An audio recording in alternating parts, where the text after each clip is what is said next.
It's Tuesday, December 12th. I'm Matt Harmon. Welcome to the Yahoo Fantasy Football Show. It is a hell of a day to talk ball. Coming off a fantastic Sunday, we're decompressing here on Monday morning. Joining me to do just that is Andy Behrens. Andy, what's going on, buddy? Oh, what's going on? What's going on is the Chicago Bears are the hottest team in professional football right now, Matt Harmon. I'm excited about that. They've begun I noticed not on every network, but some networks now, including the Bears in the hunt column of the playoff chase in the NFC. So you can feel Bears fever around here. It's something. And we don't have to stress about winning because the Panthers are taking care of the first overall pick. So these are good times. This is as good as I have felt as a Bears fan since, heading into that Eagles playoff game that didn't go so well years ago with Mitch, Nagy. I don't know. It's been a while. I'm feeling good. I mean, I'm happy for you, buddy. You don't even really have to do all right, since week 7, the Bears defense in this success rate metric or this EP, it's like, no, this is just looks like a good defense over the course of the season now from a season long number standpoint, which is really good. That's awesome to see. The Montez Sweat trade you can complain about the contract they gave him and giving up a pick to do it, but it's going pretty well from an on-field product standpoint. And I love what you said that typically this is the time of year when as a fan, you have to put yourself in a brain pretzel, right? Where it's like, I hate that they're winning. This is not good. But thanks to the Carolina Panthers and Bryce Young, you don't have to worry about any of that, man. That team is moonwalking to the number 1 overall pick. It's a great time to be a Bears fan. Yeah. I saw somewhere that they have the Bears now have a 95% probability of getting the first overall pick. And I can't even wrap my head around that other 5%.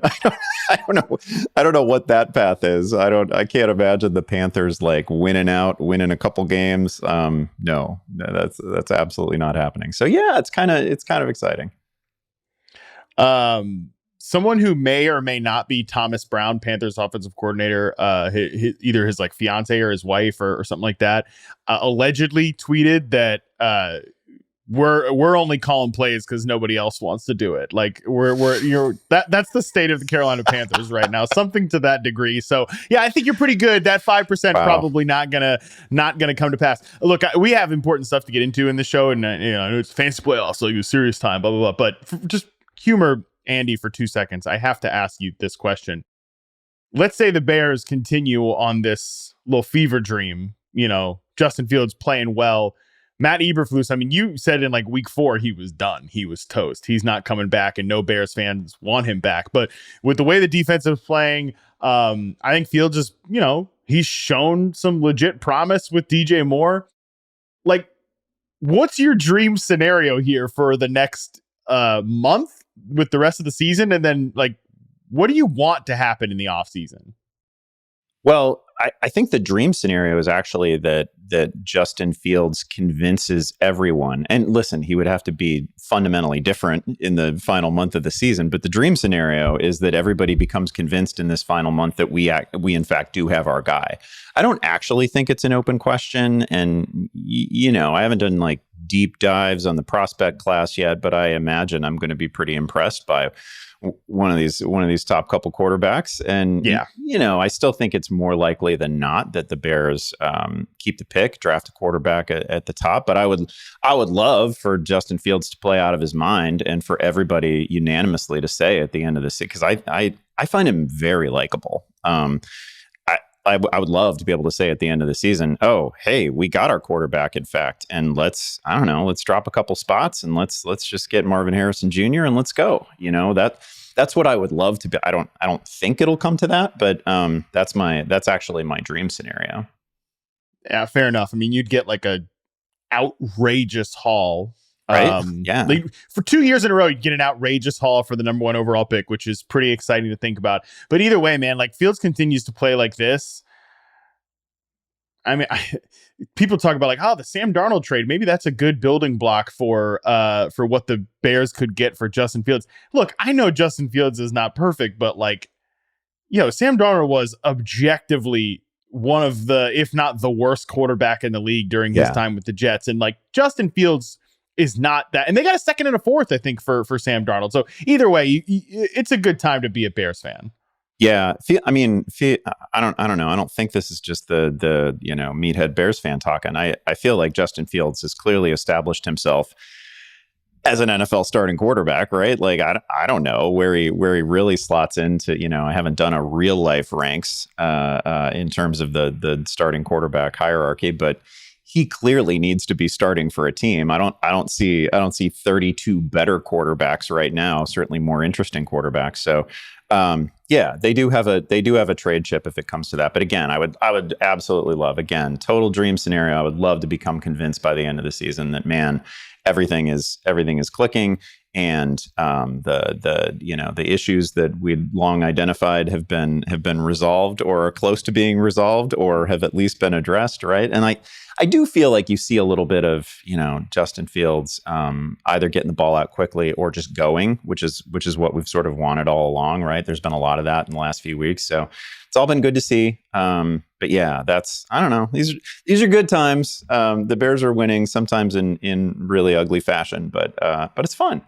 Well, their Week 15 opponents, probably their hardest game left on the schedule. It's in Cleveland against the hottest quarterback in the NFL, Joe Flacco. So you've got that, but then Cardinals, Falcons, before you finish with the Packers in Green Bay in Week 18. Like, there are some very winnable games on that schedule there, and some real spots where Justin Fields, I think, could prove himself. Like going to Cleveland and beat that defense, I think that's a proving ground moment for Justin Fields. But all right. That's enough Bears talk. Let's get to the serious business that we have to get to today. And again, it's your fantasy playoff time. Like, if you've made it, congratulations. Shout out to you. If you haven't made it, look, this is still a great time to be playing DFS, prop bets, whatever you want to do. Like, stay engaged with the NFL, for God's sakes, and really just stay engaged with this podcast. That's really what we want you to do. We're going to cover the People's Panic Meter, all that stuff. We'll do waiver wire pickups. But first, unfortunately, again, sitting here on a Monday, I said morning earlier, it's afternoon. I definitely know what day and time and, part of the calendar we're in for sure. I'm very aware of my surroundings. We're sitting here on a Monday. We do have some injuries to talk about, starting with a really crushing one. Chargers head coach Brandon Staley said that Justin Herbert suffered a fractured finger in his throwing hand in their loss to the Denver Broncos.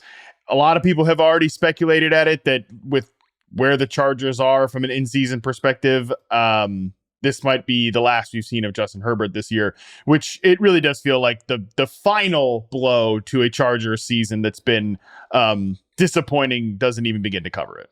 Yeah, this is just a value killer, and I don't have anything. I don't have a good spin to put on this. I think fantasy at this point in the season is so.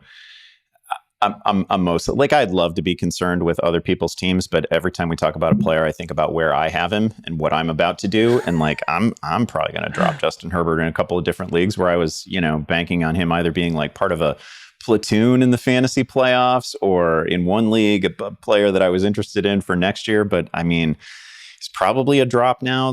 I don't know if this is the sort of injury that he could even contemplate playing through if they were really competing for a division or something like that. But it certainly makes no sense to put a compromised Justin Herbert on the field for that team, given its current circumstances. I can't imagine that's going to happen.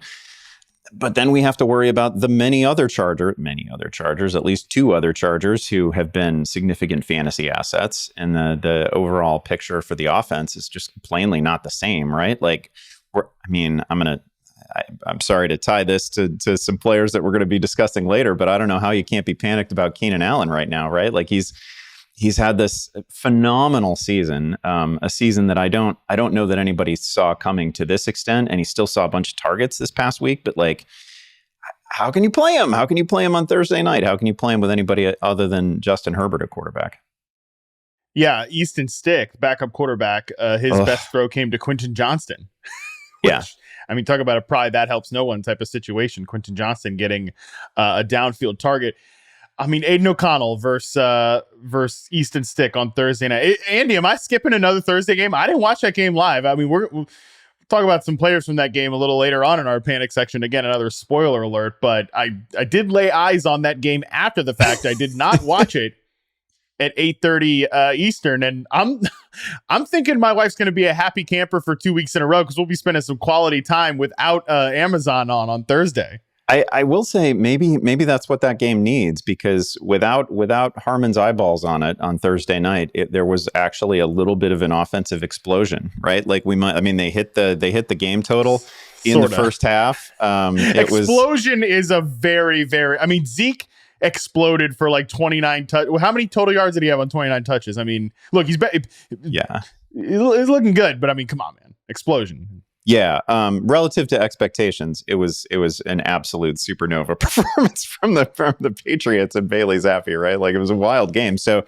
it might be for the best if you don't watch it, and then perhaps we could get these teams to 40. No, I mean, there's just no chance. I mean, obviously the Raiders just got shut out by the Vikings.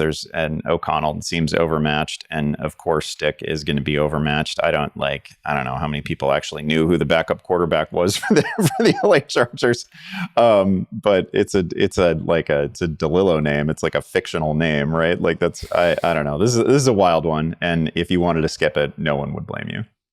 Well, listen, if I have to do my civic duty to get us a shootout on Thursday Night Football by not watching it, I think I can step up to the plate there.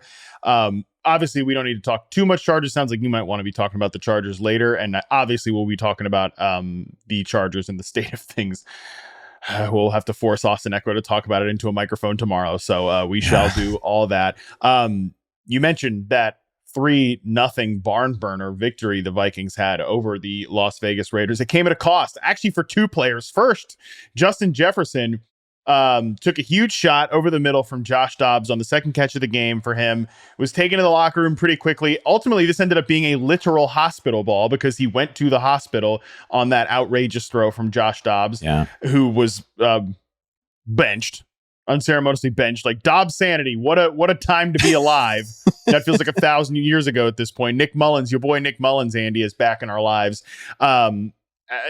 Jefferson's another guy that the Vikings are still in playoff contention. If the playoffs started today, they would be in the postseason. Yep. But I mean, Jefferson, it's like one thing after another. Do the Vikings? I'm really interested to see how the Vikings handle this one, Andy, rest of the season. Yeah, really, really tough one. If you'd held Justin Jefferson all that time on IR, pending a late season surge when he returned, and like, this is what you get. Hope he's okay. It sounds like it was not a worst case scenario. He was able to travel back with the team, so that's a good sign. Don't know just yet exactly what this is looking like going forward, but man, talk about just a total Pyrrhic victory for Minnesota, right? They lose not only Jefferson, they lose Alexander Mattison. They have to bench their quarterback during the game. That's going to be a junior varsity roster moving forward, probably at least for a week. I guess I'd be surprised if Jefferson is able to play like in week 15, which is a brutal situation. And then again, on the other side, Josh Jacobs being lost with a Thursday night game coming up, almost no hope that he'd be able to go there. We don't see that too often, that somebody gets banged up on a Sunday and is able to come back for the Thursday nighter. So that's messy. Like, it's just, I don't really have anything good to say here either. And I don't, we'll talk about Zamir White a little bit later in pickups, but it's kind of a half-hearted recommendation, right? It's a terrible offensive environment right now. The team context is awful. The quarterback is coming off a do-nothing game, right? So there's just not a lot of hope on either side here. I am a little bit happy for Dalton Del Don, though, who gets his boy Nick Mullins back at the same time that Brock Purdy is, in the MVP conversation. So what a time for young Dalton. Oh, I mean, shout out to Dalton. He didn't make it in the survivor pool thing, but otherwise, it's just everything's coming up triple D. So that's great to see. I'm sure he would trade this for however many million. What does Dalton Del Don need with another few $1 million? Not a big deal. He wants Nick Mullins back in his fantasy life. For sure. I mean, who has the bigger private jet between you and Dalton? It's Dalton. Dalton's got a fleet. Come on. Yeah, I mean, that must be nice. I'm just here plucking along, hosting the podcast every day and driving a car like a normal person, taking, flying in freaking coach. Meanwhile, Yahoo stalwarts Andy Behrens and Dalton Del Don just ripping up the ozone with their private jets. So that must be nice. Shout out to you guys for that. Yeah, you mentioned Josh Jacobs also left this game, knee injury. What a costly game for so little scoring and so little juice to come out of it. But yeah, Jacobs is another guy again. The Raiders are going nowhere. I know Antonio Pierce wants to get him 100 yards rushing no matter what. That's the goal every single Sunday. But this is a guy who had contract dispute with the team. He's not on a long-term deal. What incentive? This is where we're starting to have these conversations here as we enter week 15, right? Like, what incentive does Josh Jacobs have to come back and get grinded into the dust for this Raiders team? On Thursday night, it would be a good matchup, but yeah, and even Zamir White, man, we'll talk Zamir White. We'll save the Zamir White conversation for the waivers and everything. But yeah, that's obviously an injury to know. For Jefferson, there are really good spots down the stretch for this Vikings team. Saturday game in Cincinnati against a Bengals defense that's been beatable. Detroit in week 16 on Christmas Eve. I mean, Detroit, hello.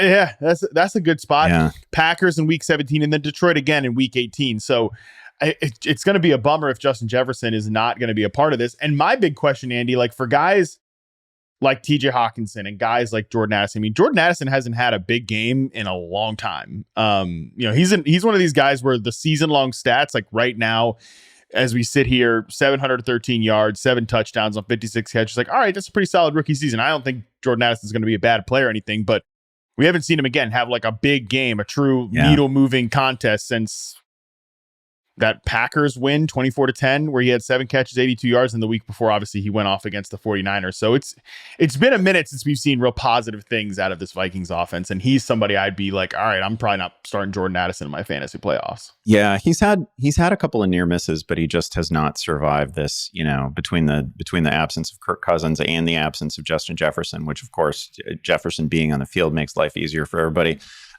Just a really tough road for him. I'd be optimistic. Like the one thing making me optimistic about the Vikings is the fact that they're in the freaking playoffs, right? So like everybody should be motivated to that. The nightmare here would be more like the Raiders scenario where the playoffs aren't happening. And there's no obvious incentive for anybody who, is not under contract, the following season to actually return. So, I'm hopeful that if Jefferson can play, he's gonna play, and we're gonna see him again. And it just changes the math for everybody else in this offense. Final injury note here. Oof. Yeah, and this one strikes at me personally. Like you said, we can sit here and pretend like, all everyone else's fantasy teams, we really want to help you. This one stung. I'm sincere about that in like week 8, but we get to week 15, and I care about the Behrens portfolio at this point. Well, there's quite a few of my teams that I don't have to care about in week 15 because they were crushed by Nico Collins re-injuring a calf issue that he missed a game with earlier this season against the Jets after just 1 catch for 13 yards.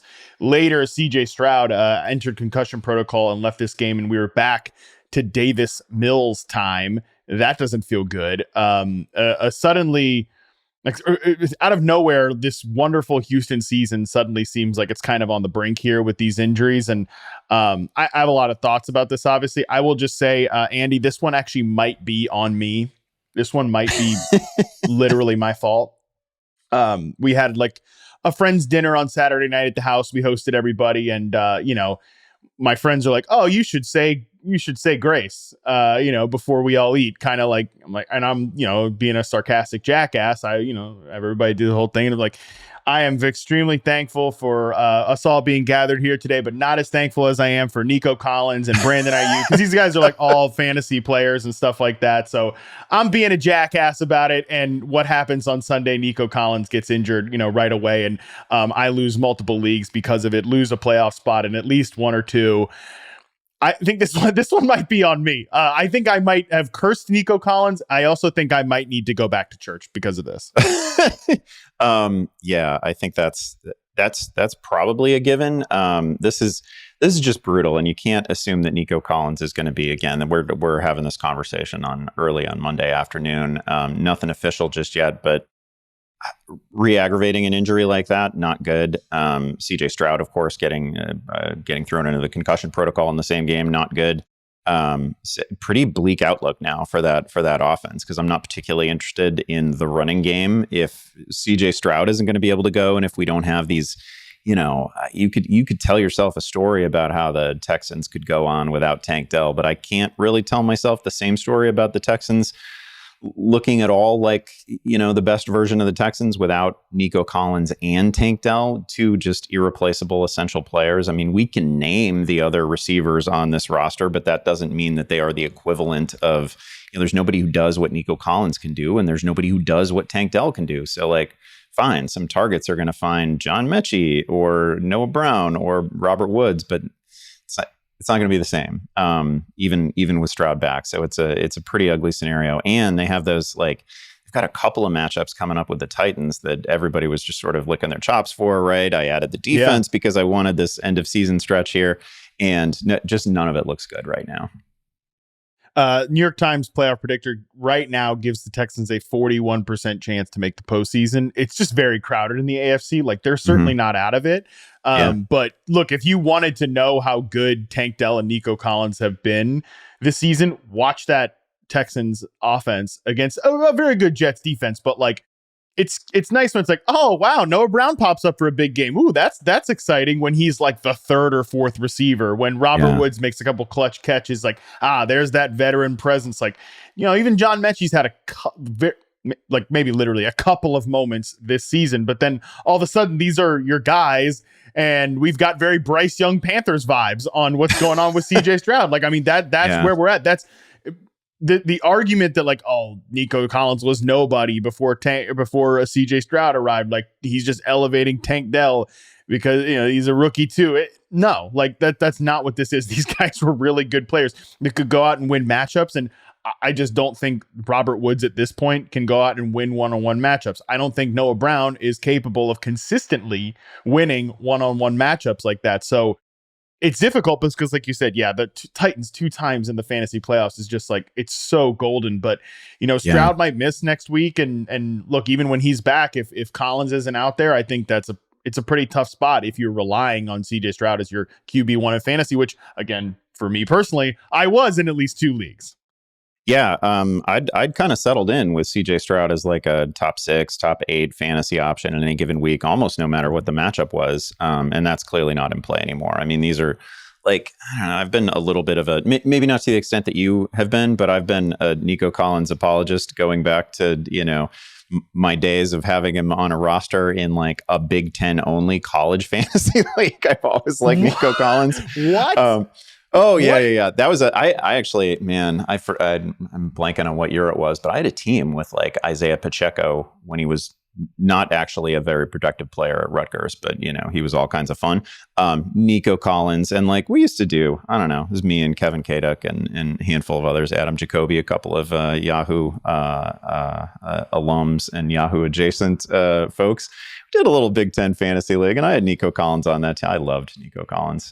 Didn't amount to much, whatever. I think I lost in the finals of that thing. Anyway, Nico Collins is a really good player, and Tank Dell's a really good player, and you can't just take them out and just plug the holes with randoms and expect that it's going to be okay. It is very much not going to be okay. And now I don't think you can start CJ, even if CJ Stroud clears the protocol and is good to go in a great matchup.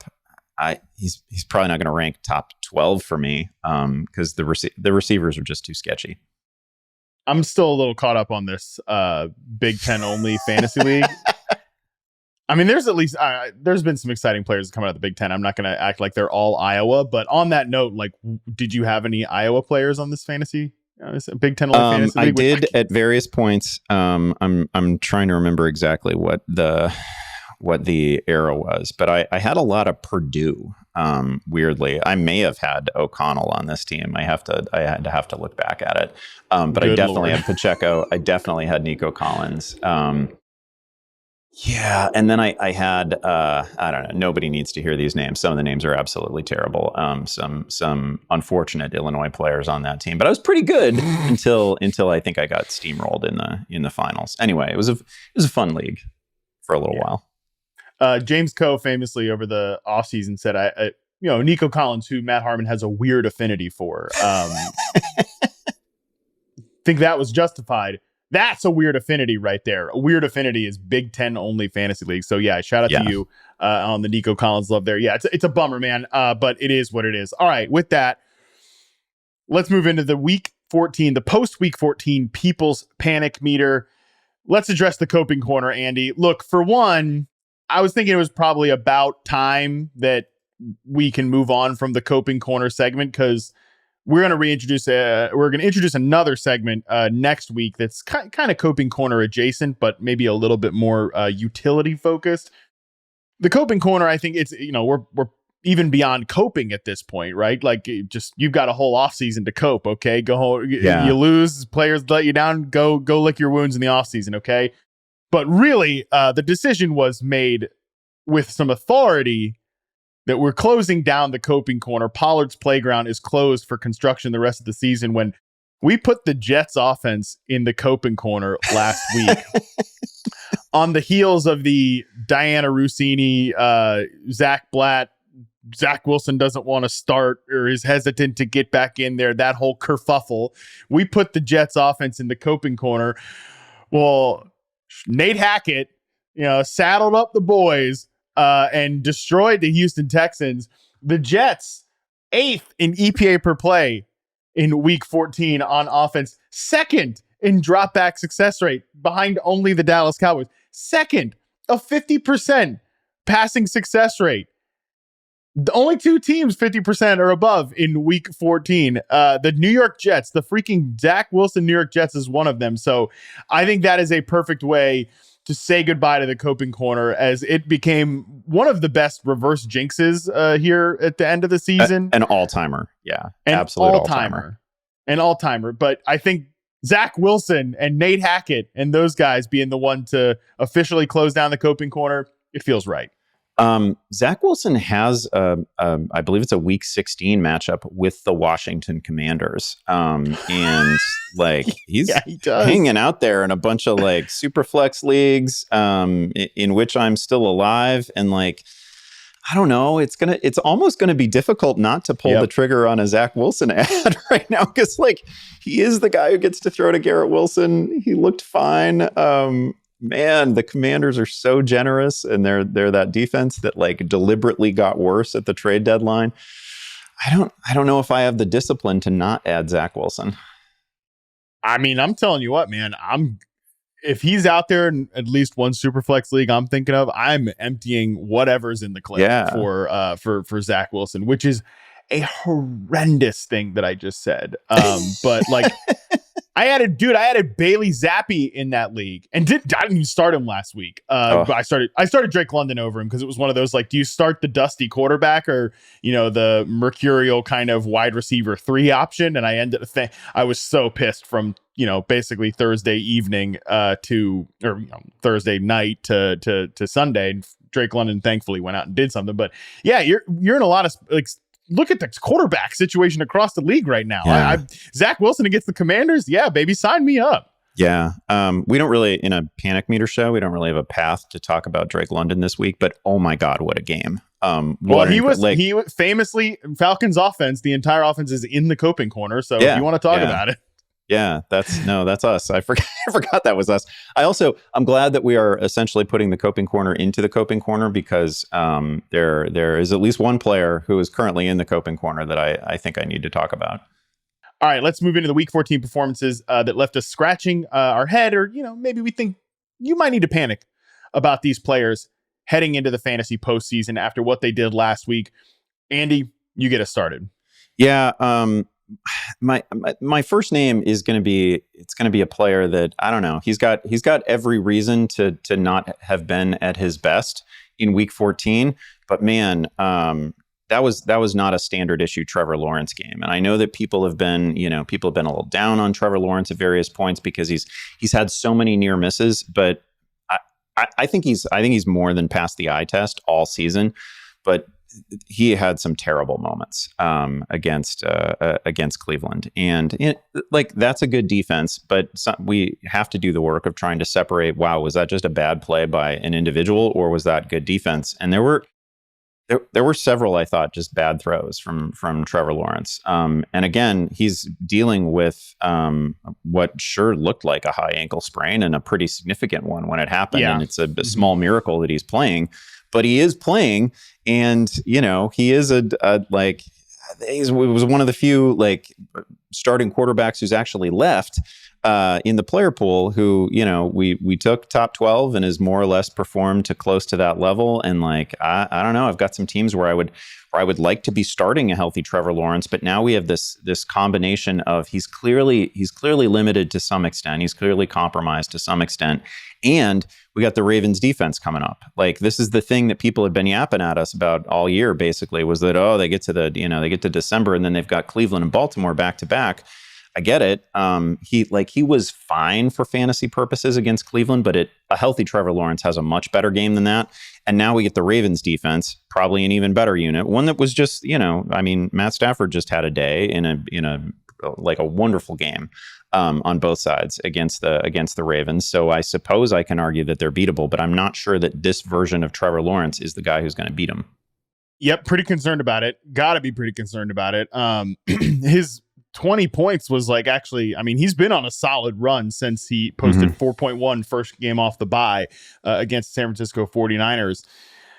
Yeah, so it's not as if he like crushed you in fantasy if you played him. You know, there have certainly been lesser Trevor Lawrence days, more frustrating Trevor Lawrence days, but the 3 turnovers, I mean, the one where he's just like clearly not on the same, like Calvin Ridley's running an in-breaker and he throws it so far behind him. It's like, what are we doing? Like, how are we making this mistake in week 14? Like that doesn't seem right. And I mean, the inefficiency on the targets to Zay Jones and Calvin Ridley, brutal stuff. I mean, both these guys had double-digit targets and you barely made a blink in the box score, you know, like it was troubling. Kyle Hamilton, I noted this yesterday.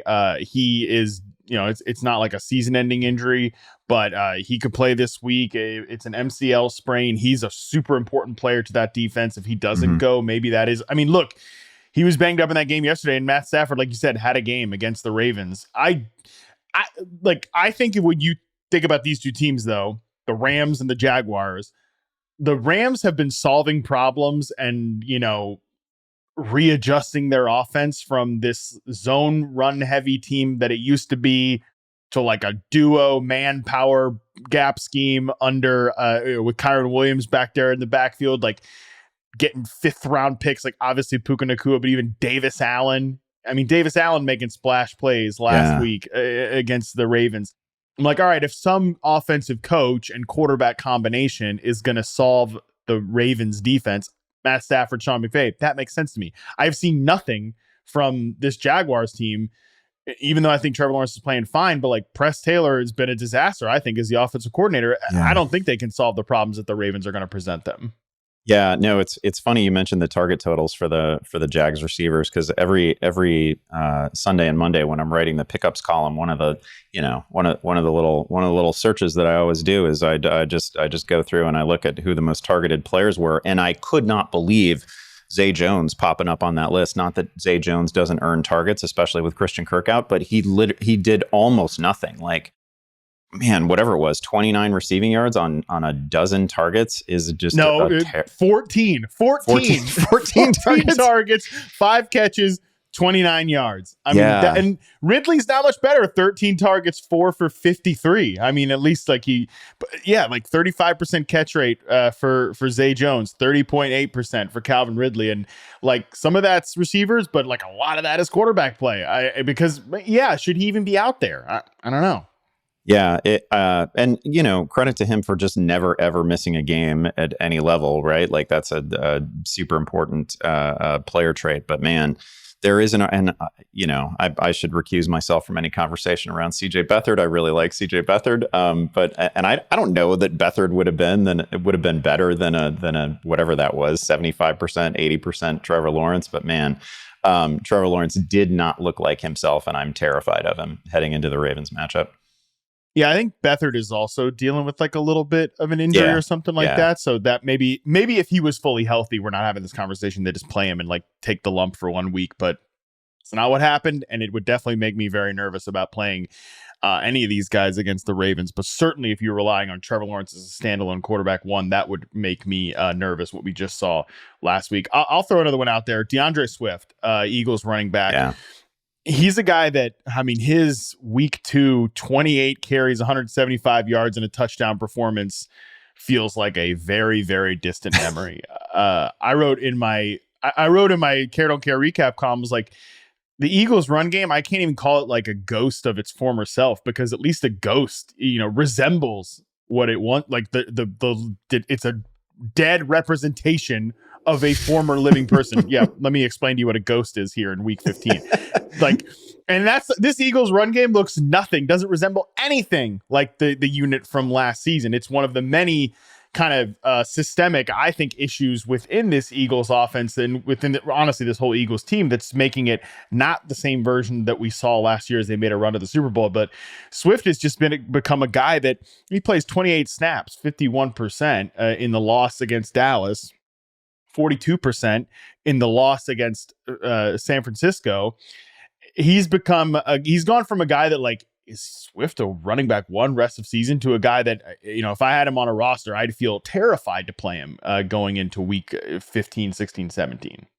Yeah, clear cause to be concerned and perhaps to panic. He's kind of a polarizing player, right? Because there are still people within the fantasy industry who will talk about DeAndre Swift as if he's just like secretly LaDainian Tomlinson, right? Like he's just a perfect back, and I think he's a good player. He's one of these guys that, and you saw it in the blow up games earlier in the season. He was doing a lot of work before contact. And that's not like, that's not pure luck. Like he also he was a great yards before contact back in Detroit too. And some of that's him. That's not like all the offensive line, right? But it is it's very difficult to separate individual performance from like team strengths and all that. And he has benefited from the fact that the Eagles O-line, especially in earlier weeks, was just an utterly dominant force. But again, some of that is his own skill. But it's a long way of saying that he's not often make something out of nothing. Two guys met me behind the line of scrimmage, and yet DeAndre Swift came away with 3 or 4 yards, right? Like there are some guys who that's their specialty, and I don't know that that's Swift exactly. So he needs help along the way, I guess is what I'm saying. And now in more difficult matchups where we can't just simply expect Philly's O-line to bulldoze everybody in front of him, and in a situation where it's really unfortunate for anybody with Swift on a roster, but that team kind of likes Kenny Gainwell. I'm not some huge Kenny Gainwell fan, but they play him a lot. He was the starter in week 1, right? Like they thought that highly of him. So he's going to continue to play as long as he's healthy. So I definitely get the worry on Swift for sure. Also, both running backs have the same situation where like they get into a goal line situation and we all know what's going to happen, and it's not going to be them. 100%. I will say one silver lining with DeAndre Swift. You mentioned like tougher matchups. It's tough to trust this, Eagles offensive line unit, like barreling teams over. Well, don't really have a tough matchup rest of the season, especially from a rushing perspective. They get the Seahawks on Monday Night Football. Hell of a flex there. We might get Drew Lock flex into that game. Great job in Seattle. And the Seahawks are 30th in rushing success rate allowed since week 8, back half of the season. So, and then they get the Giants twice as well. They get the Cardinals. So now that I'm sitting there looking at that, I mean, but that's what I'm saying. Like, I'm going to sit there and look at those matchups and be like, you know what? Playing DeAndre Swift sounds like a really good idea against those teams. But the results of the last 2 weeks give me some serious pause. And again, just where I think this Eagles team is right now, like the version of the Seahawks, especially captained by Drew Lock, I would have thought that, okay, yeah, the Eagles can go in there and just handle their business and it's going to be fine. And maybe they do. But the Eagles team that we're watching right now, I don't think is just like a, handle their business type of thing. Right. That makes me concerned. Yeah. And again, the fact that we know what is going to happen when they get like inside the 2 or the 3 yard line, and we absolutely know that they're not really thinking about Gainwell or Swift is just a crushing problem, right? It keeps Jalen Hurts relevant even in games where he's not necessarily great. But man, it is brutal for that backfield. All right, give me another name that you're a little perturbed by their week 14 performance. I'm gonna pull somebody out of the coping corner, and I just want to mention Tony Pollard, who is actually like I somehow, some way, I have Tony Pollard on a couple of teams that I think are not just like playoff teams, but like probably favorites in those leagues. And Pollard is a part of them. And he's coming off a perfectly fine game. He had 7 catches. Like if you just look at the box score, it's fine. He didn't score, but it was just in terms of total yardage, it was fine. Over 90 total yards. Good game. Healthy usage as a receiver.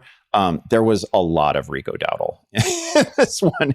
And it was, the snaps don't even seem that concerning, right? I feel like it was like a 70-30 split in terms of snaps, but Dowdle played early and he played a lot and they fed him the ball. And the carries were nearly even between those two. And he was he was banged up at times during that game too. So like it could have been even more dramatic. Yes. Yeah. He, I forget at what point in the game it was, but he was like down on one knee and had to come off the field. But then he came back either within that series or in the next series.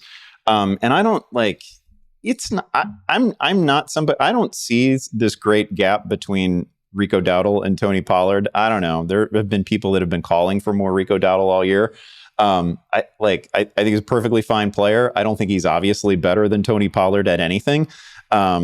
But he did play a lot, and he got double-digit touches in this thing, and that is a concern. He also took a touchdown from like the 1 or 2 inch line, basically something that Tony Pollard had set up. Like that's been a unless you have Tony Pollard on a roster, maybe you don't notice this week in and week out, but he is setting people up all season. Like Tony Pollard's like, I don't know, best skill this year seems to be getting the ball to like the 6-inch mark, right? And setting up a score for either Jake Ferguson or Rico Dowdle or Dak Prescott or anybody other than Pollard himself. I shouldn't be complaining. He's coming off a 3-week streak of scoring a touchdown and being perfectly fine. He's got, kind of a neutral matchup coming up with Buffalo in a really fun game. But I am concerned that this is going to develop into like a 60-40 thing. And we're no longer, like, the whole argument to stick with Pollard has basically been, hey, this is the guy they're leaning on. They've been leaning on him all season. Look at the snap counts. Look at the red zone usage. And now I think Rico's a real threat to that. I definitely think real threat to that. He's been a guy, I think Tony Pollard personally, that's been better with the less is more approach. I mean, and we see this with backs all the time, that you might get your best out of him when you're not asking him to do too much. Even played 78% of the snaps in week 13 in that win over the Seattle Seahawks, 3.4 yards per carry. Like a lot of these games where he's touching the ball maybe 15 times, that's probably the right ratio there for Tony Pollard. So, and look, like sometimes that 15 touches, he's going to score a touchdown. Sometimes he's not.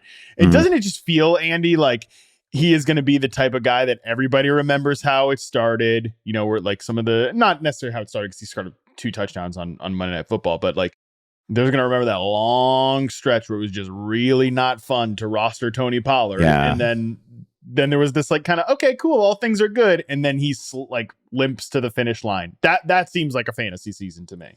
Yeah, it does in fact seem like it's going to be a limp to the finish line, because he doesn't really have a total green light matchup the rest of the way.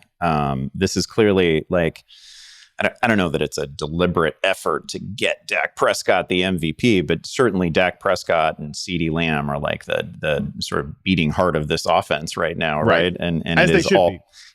Sure. Yeah, absolutely. But it's not, it's not the sort of scenario where like they're just absolutely building it around their centerpiece running back. And so he's going to have to luck into some situations where he gets a shot at the end zone, because he's certainly not guaranteed 20 touches in any game rest of season. A guy who might be guaranteed 20 touches every single week, but it just has not happened the last 2. Andy, talk to me about Zach Moss, buddy. I mean, the usage, the process, it was there. Like what please God, let me feed my family on usage. 94% snaps, obviously against the Titans in week 13, 84% of the snaps in week 14 against the Cincinnati Bengals. He averages a combined 2.47 yards per carry. His 6 catches go for 34 yards.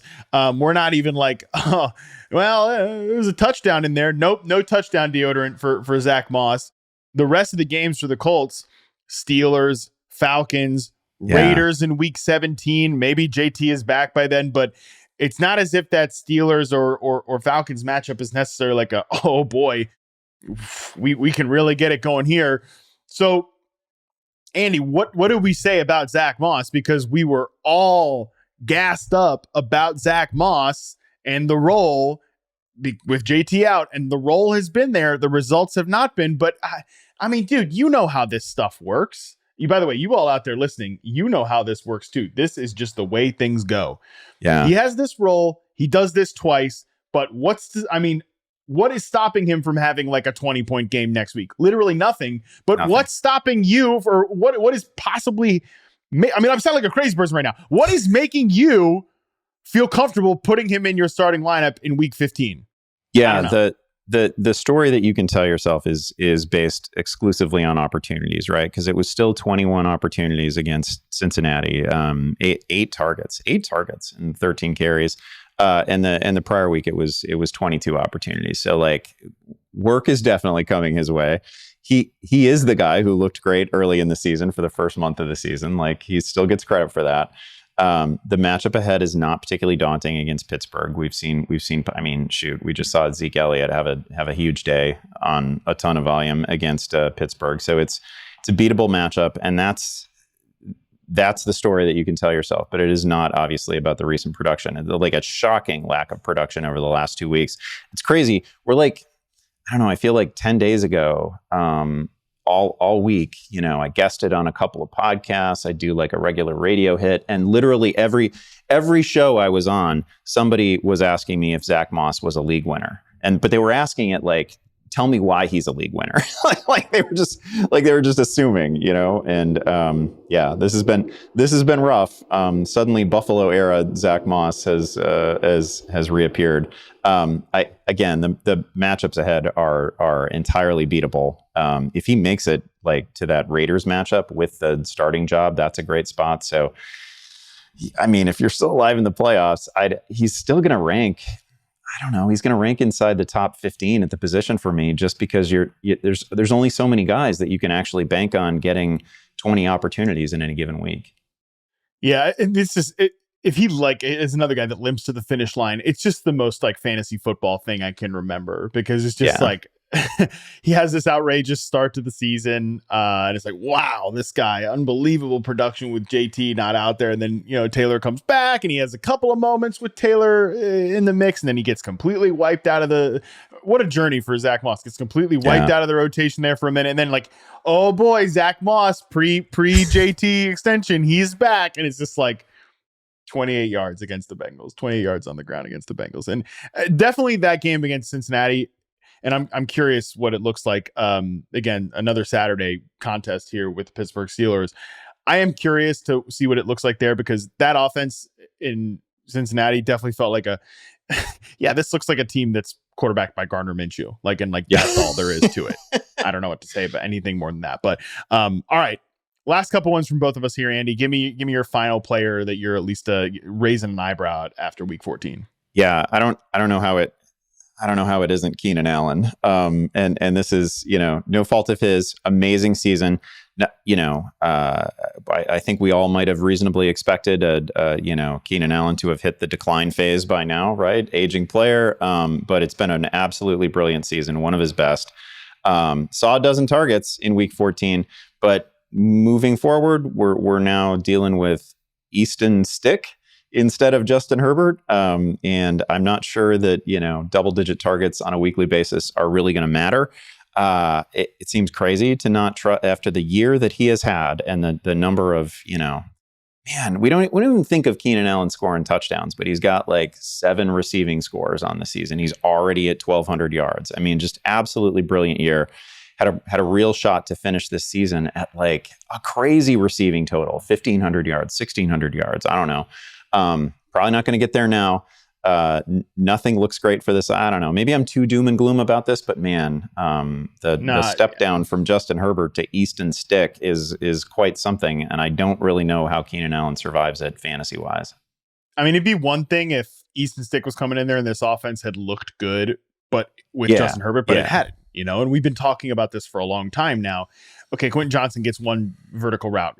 Congratulations. Like, I don't think we're at all out of the woods yet with the Quentin Johnson stuff. I mean, maybe Josh Palmer comes back, but like, all right. Okay, but it's not as if Easton Stick is coming in and taking over a loaded offense, or frankly, one that I think is very well coached. We can go back to and shoot all the Kellen Moore hype into the sun from this offseason. Haven't been impressed with what we're seeing there in Los Angeles. And I mean, even like Keenan Allen, the last 3 weeks had been slowing down anyways. I mean, the 14 catches against the Ravens went for 106 yards. That's great for your fantasy team, but like that is not a sustainable way to play NFL offense. 5 for 58 against the Patriots, and then 6 for 68 against the Broncos. And it wasn't like oh shoot, Justin Herbert loses and then the Broncos take that game over. They were getting kind of smoked in that game. So like we already should have had our alarm bells raised for Keenan Allen and Austin Eckler in this Chargers offense anyways. And I mean, I think just Easton Stick in there, it puts an exclamation point on it.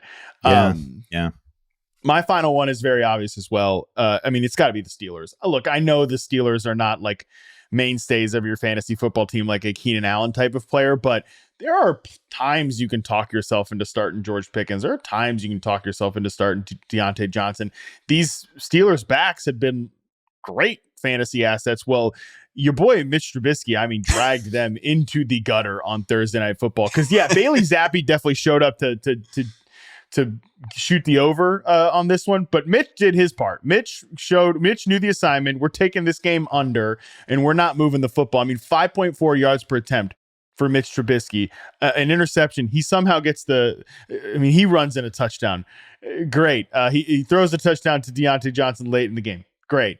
But the Steelers running backs, 12 carries, 29 yards for Najee Harris, 7 carries for 11 yards for Jaylen Warren. And like, tell me why it's not going to look like that every week going forward. I mean, Steelers fans are have some shame, have some self-respect. They're calling for Mason Rudolph in the stands. Okay. Like that's where we're at with the Steelers. Again, have some freaking self-respect. I know Mitch is Mitch, but do you people not remember the Mason Rudolph years as well? But that's what people want after seeing, again, your boy Mitch play football for this team.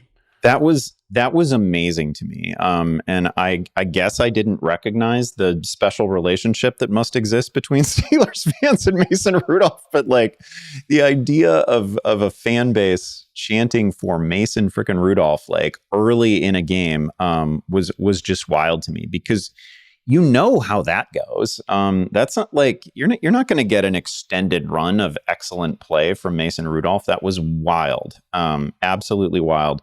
Can't believe it happened. And now we have like early in the week, we've already got Mike Tomlin talking about how they're going to get Rudolph more like first team reps in practice. We'll make sure that he's in a better spot to be ready in case called upon.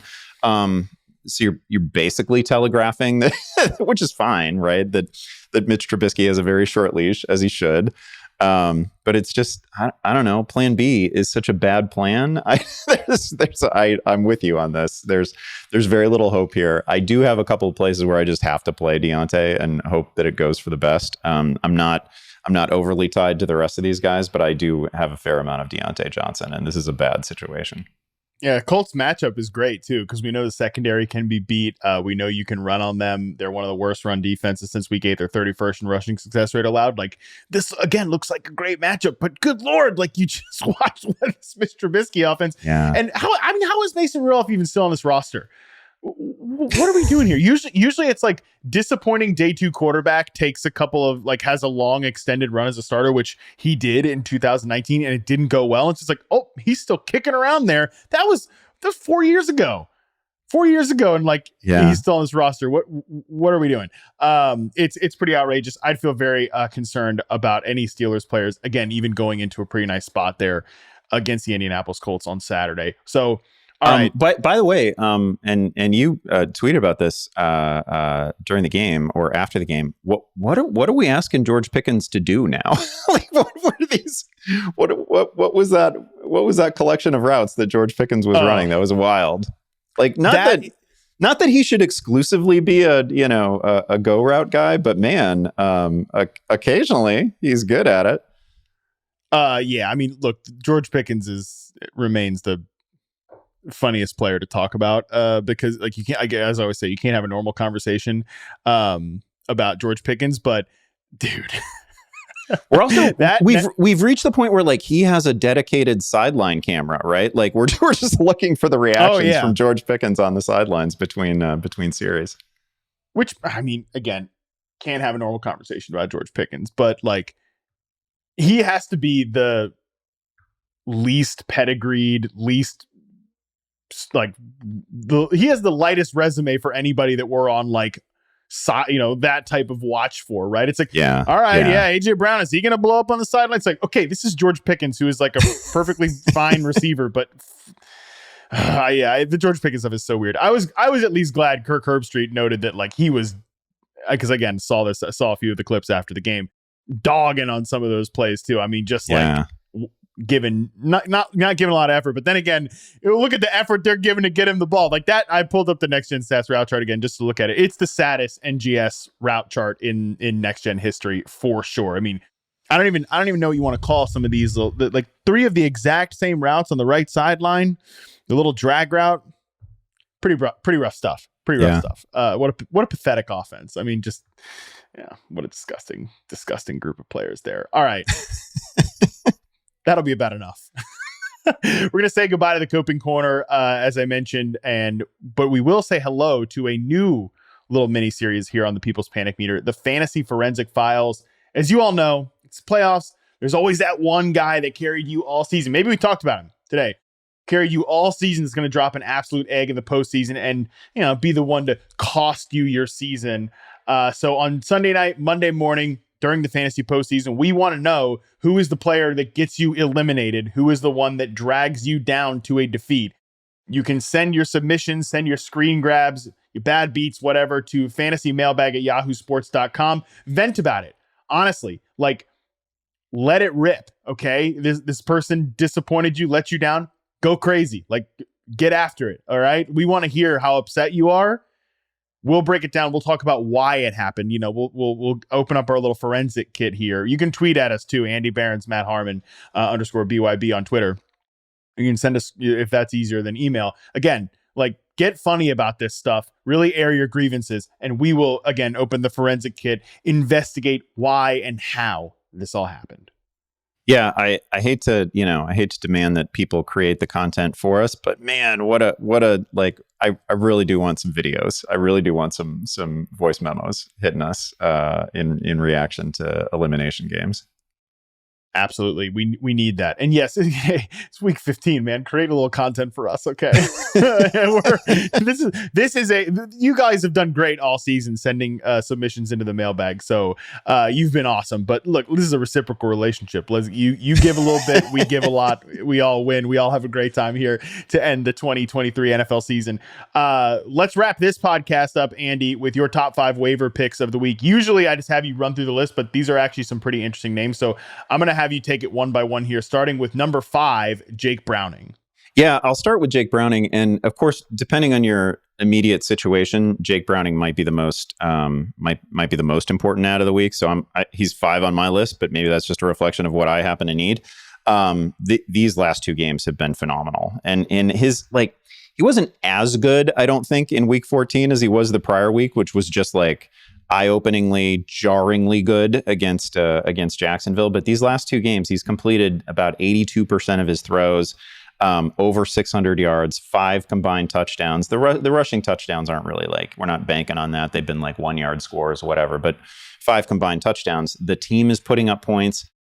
I guess it's a reminder that, like, this is the guy who gets to work with T. Higgins and Jamar Chase, and that is a pretty good way to make a living. And it's still a functional offense. He's been quite good. And then you look at the matchups ahead. Minnesota is pretty frisky defensively, honestly, but Jake Browning is beating everybody you put in front of him right now. So it's Minnesota, it's Pittsburgh, it's Kansas City.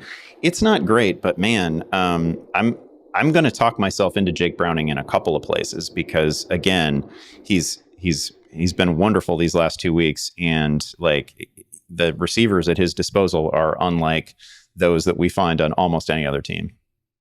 Yeah. I love the way Browning's playing, and I said yesterday I give a lot of credit to Zach Taylor and that coaching staff. Yes, like they're having him go under center, screen passes, stuff that they just don't do with Joe Burrow, probably because Joe Burrow doesn't want to do them. And look, if Joe Burrow doesn't want to do it, you don't do it. He's an elite quarterback, and you'd rather have the elite quarterback than doing all this stuff. But big testament to that team and Browning that he's been able to execute that assignment. Your number 4 player here is Zamir White.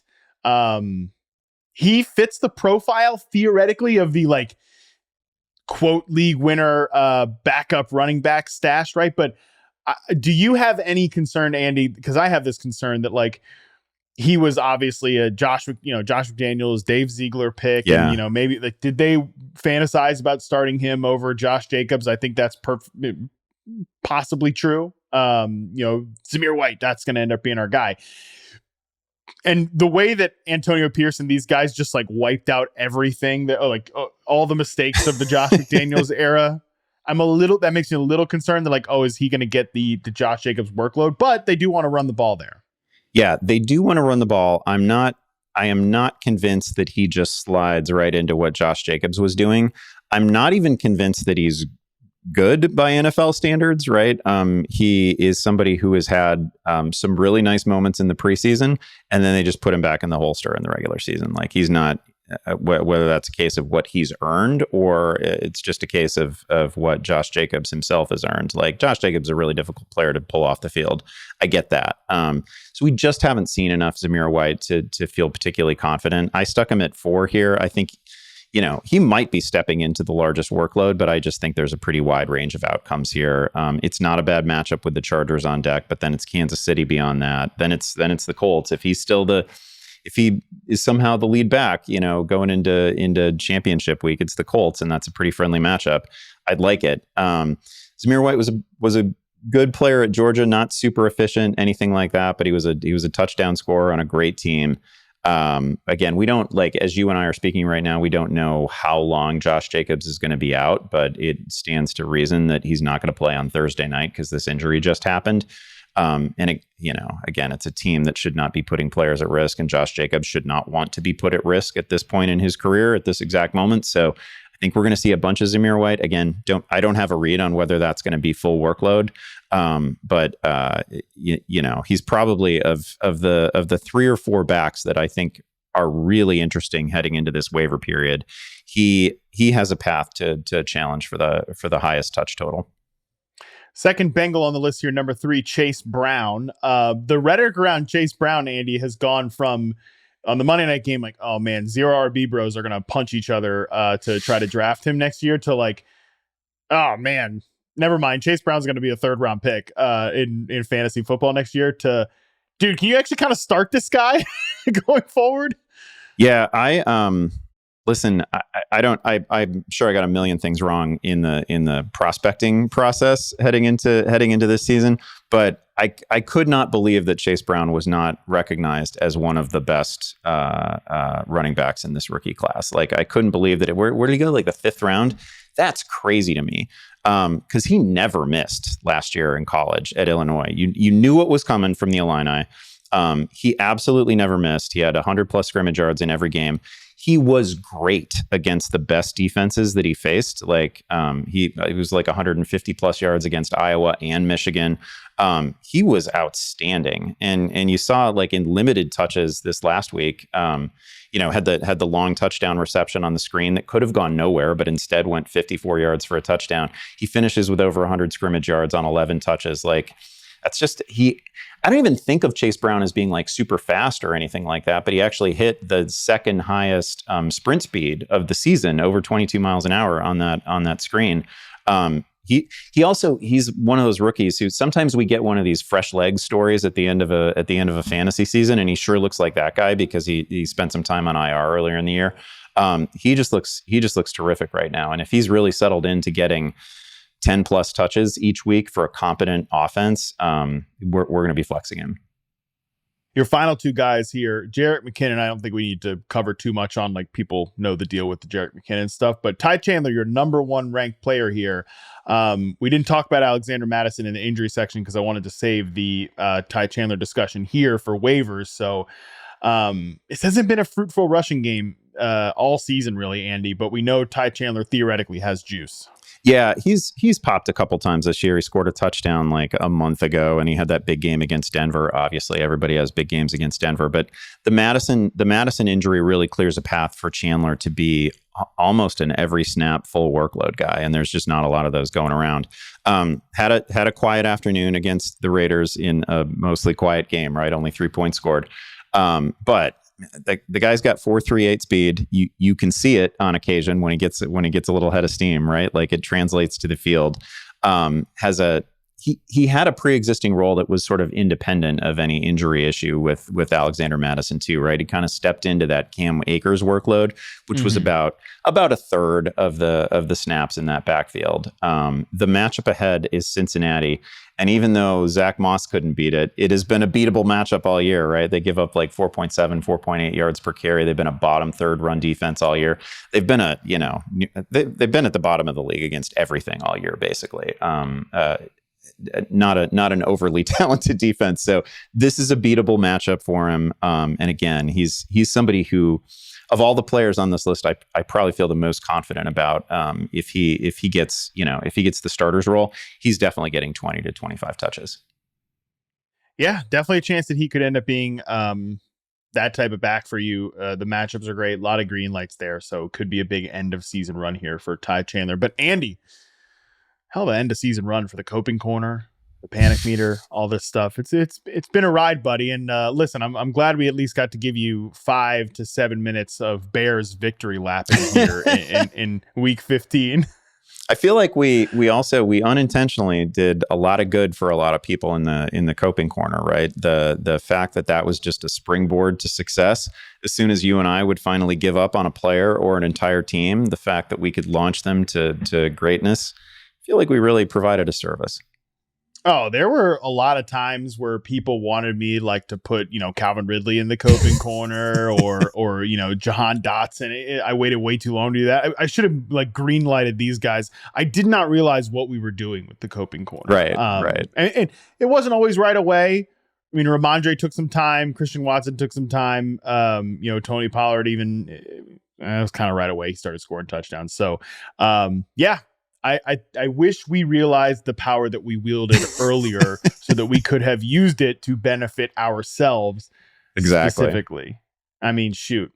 Should have put Allen Robinson in the Coping Corner. Maybe then he would have like a 10 touchdowns. Just tested the limits of our power. Yeah, we should have done that. We definitely should have put Justin Herbert in there a week ago. That would have really helped me out.